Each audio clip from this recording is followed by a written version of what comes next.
Hello friends, स्वागत है आपका SK wonderful Hindi story channel पर।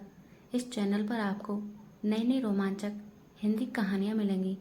चैनल पर पहली बार आए हैं तो चैनल को सब्सक्राइब कर लीजिए और स्टोरी वीडियो अच्छी लगे तो वीडियो को लाइक करना मत भूलिएगा। आज की कहानी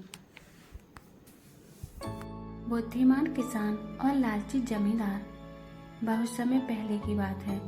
एक छोटे से गांव धनपुर में एक चतुर मेहनती किसान रामू अपनी पत्नी और 2 बच्चों के साथ रहता था।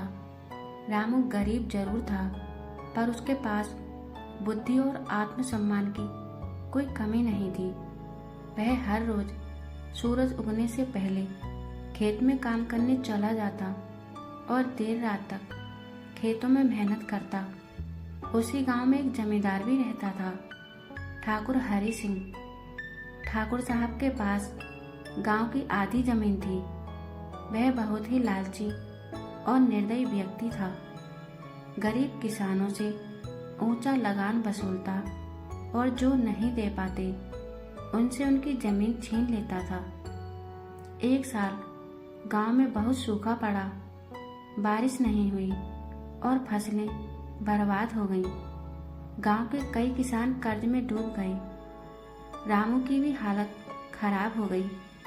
उसने पिछले साल ठाकुर से कुछ पैसे उधार लिए थे, जो वह समय पर चुका नहीं पाया। एक दिन ठाकुर हरि सिंह ने रामू को बुलवाया। ठाकुर ने गुस्से से कहा, रामू, तेरे उधार का वक्त खत्म हो गया है। या तो मेरा पैसा लौटा या अपनी जमीन के कागज मुझे दे दे। रामू ने हाथ जोड़कर कहा, ठाकुर साहब, बस 1 महीना और दे दीजिए, जैसे तैसे करके पैसा चुका दूंगा। ठाकुर हंसते हुए बोला, ठीक है, 1 महीना देता हूँ, लेकिन अगर 1 महीना बाद भी पैसा नहीं चुकाया तो तेरी जमीन मेरी हो जाएगी। रामू ने हामी तो भर ली, लेकिन वह जानता था कि सूखे की मार ने उसे बिल्कुल तोड़ दिया है। उसके पास न पैसा था, न फसल और न ही कोई उम्मीद। अब रामू ने अपनी चतुराई का प्रयोग करने की ठानी। उसे गांव के पास की एक पुरानी गुफा के बारे में पता था, जहां कभी कभी वह आराम करने जाया करता था। गुफा सुनसान और रहस्यमय थी। रामू ने एक योजना बनाई। वह रोज रात को गुफा में जाता और जोर जोर से बोलता, हे खजाने के रक्षक, अब समय आ गया है, मुझे मेरा सोना दो। मैंने तुम्हारी सेवा में कई साल दिए हैं। रामू जानता था कि यह बात धीरे धीरे गांव में फैल जाएगी, और हुआ भी ऐसा ही। कुछ ही दिनों में यह बात ठाकुर हरि सिंह के कानों तक पहुंच गई। उसने अपने नौकरों से कहा, जाओ और पता लगाओ कि ये रामू हर रात गुफा में क्या करता है। नौकरों ने आकर बताया कि रामू गुफा में कुछ मंत्र जैसे शब्द बोलता है और ऐसा लगता है जैसे वह किसी खजाने से बात कर रहा हो। ठाकुर को शक हुआ कि शायद रामू को सच में कोई खजाना मिल गया है। उसने सोचा, अगर खजाना है तो मुझे चाहिए। रामू को तो मैं वैसे ही बर्बाद करने वाला हूँ। अगली रात ठाकुर खुद छुपकर गुफा के पास गया और देखा कि रामू गुफा में खड़ा होकर कह रहा है, हे खजाने, आज आखिरी दिन है।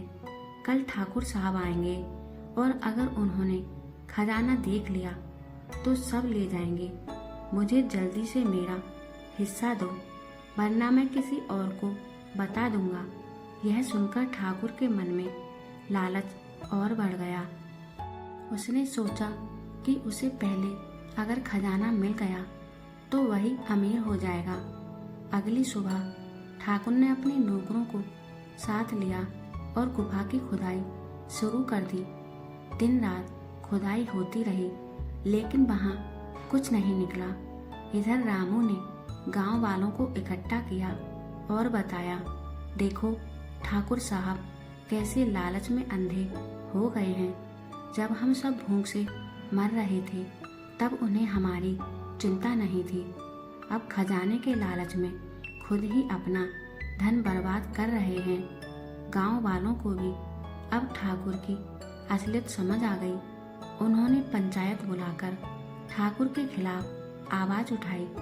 सबने मिलकर फैसला लिया कि अगर ठाकुर रामू की जमीन छीनने की कोशिश करेगा तो पूरा गांव एकजुट होकर उसका विरोध करेगा। ठाकुर ने जब यह देखा कि पूरा गांव रामू के साथ है तो उसने डर के मारे अपनी जमीन से हाथ खींच लिया और रामू का उधार माफ कर दिया। रामू की चतुराई ने न केवल उसकी जमीन बचा ली बल्कि ठाकुर के लालच को भी उजागर कर दिया। गांव वालों ने रामू को सरपंच बना दिया और उसकी निगरानी में गांव में कई अच्छे काम हुए। प्रिय दोस्तों, कहानी समाप्त हुई। अगर ये कहानी दिल को छू गई हो तो लाइक करें, शेयर करें और सब्सक्राइब जरूर करें और कमेंट करके बताएं कहानी कैसी लगी। आपसे फिर मुलाकात होगी एक दिलचस्प नई कहानी के साथ, क्योंकि हर कहानी एक अनुभव है। कहानी से शिक्षा, लालच का अंजाम हमेशा बुरा होता है। चतुराई और एकजुटता से किसी भी अत्याचारी को हराया जा सकता है।